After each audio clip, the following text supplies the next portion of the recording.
Bueno, esta es una exposición de National Geographic en colaboración con Rolex. Es una exposición sobre la Amazonía y todo el flujo que se da del agua en estas zonas. Entonces, cuando yo les pregunto sobre la Amazonía, ¿en qué piensan o qué se les ocurre? Selva.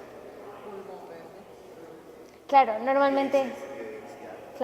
normalmente cuando pensamos en la Amazonía, justamente pensamos en todo lo verde, la fauna, el río y demás, pero gran parte de lo que quiere mostrar esta exposición es que digamos que todo el Amazonas no sería posible sin los Andes. Entonces, si hablamos de Amazonas, sí o sí también tenemos que hablar de los Andes. Si quieres, puedes seguir el recorrido con nosotros. Sí.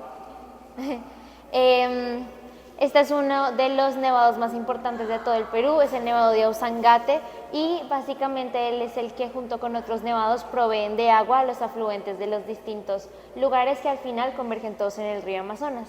Entonces aquí en estos nevados es en donde parte la vida y se hace posible la vida en la Amazonía. Y como es importante los nevados, también es súper importante investigar sobre los nevados. Entonces aquí tenemos a Tom Matthews, que junto con su equipo está aquí probando una estación meteorológica que muestra medir un poco como esa cantidad de nieve que cae y así saber el impacto que tiene para las fuentes de agua que hay.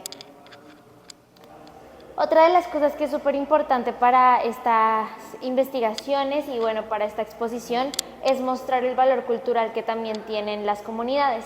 Entonces nosotros solemos pensar o se nos ocurre que cuando pensamos en investigaciones normalmente está la imagen del científico, académico y demás, pero esta es una muestra de que las comunidades y los saberes de las comunidades también son supremamente importantes para poder crear todo este conocimiento. Entonces aquí tenemos una cholita de Bolivia que se fue hasta el Perú para acompañar a estos investigadores porque ellos tenían que subir hasta los 6.400 metros sobre el nivel del mar para poder hacer esto. Y esta es una de las comunidades que más conocimiento y saberes tienen con respecto a cómo llegar a estos lugares que solo suelen habitar ellos.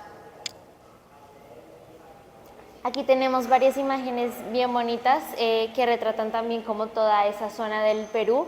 Tenemos un río que es desembocado, digamos que también parte del afluente del Nevado de Ausangate, y lo que muestra un poco es como toda esta, cuando hay deshielos, todo este torrente que crece y aumenta y se vuelve mucho más compleja la supervivencia en estas zonas.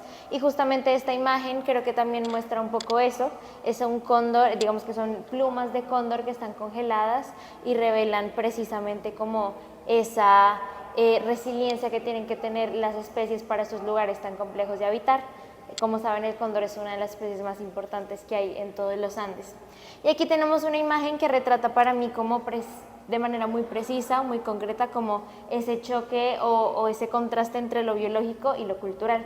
Aquí tenemos una zona pantanosa del Perú que tiene como varios vertientes de río, y esta zona de aquí es una zona de paso de alpacas de rebaño. Entonces lo que tenemos es como todo este doble contraste entre una cosa y la otra, que es algo que vamos a ver en lo largo del recorrido. Otra de las cosas que son bien importantes para esta exposición es poder comenzar a ver más investigadores de la región trabajando en la región.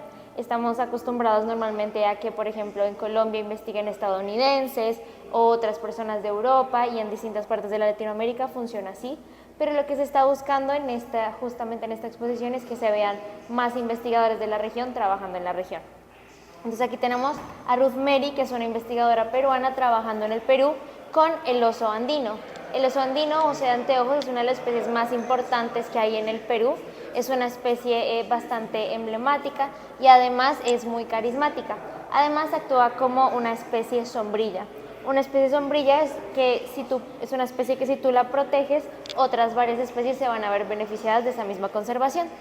Lo que ella hace es básicamente utilizar critter cams, que son unas cámaras en las que uno se puede, digamos que uno ve mucho sobre el movimiento que están haciendo, qué es lo que están comiendo, por dónde se están yendo, y eso nos permite entender muchísimo más sobre cómo conservarlas. Además, hace análisis genéticos de estas especies para ver qué tan sana está la población en esos términos. Pero ella también justamente lo mezcla con lo cultural. Entonces aquí tenemos uno de las comunidades indígenas que vive en lo alto del Perú, y lo que ellos están haciendo ahí es haciendo un peregrinaje, digamos que haciendo rituales en conmemoración a Ukuku. Ukuku es la representación en su cosmovisión del oso andino, y dicen que el oso andino es aquel que les provee la nieve que lleva agua a sus comunidades. Entonces aquí tenemos un telar de Ukuku justamente en estas zonas. Toda esta es la pared un poco de pesca de las comunidades. Entonces aquí tenemos, por ejemplo, una de las imágenes de Bolivia, que digamos que muestra un poco sobre lo inhóspito de este tipo de lugares, y muestra precisamente como lo complejo que puede ser llegar a estos lugares. En ese sentido, el agua es casi que la única fuente también para poder acceder mediante pues, lo que son los ríos. Estas zonas de Bolivia y otra parte esto era Perú, esto es Bolivia, por allá hay una parte de Colombia y por allá al fondo también hay Brasil.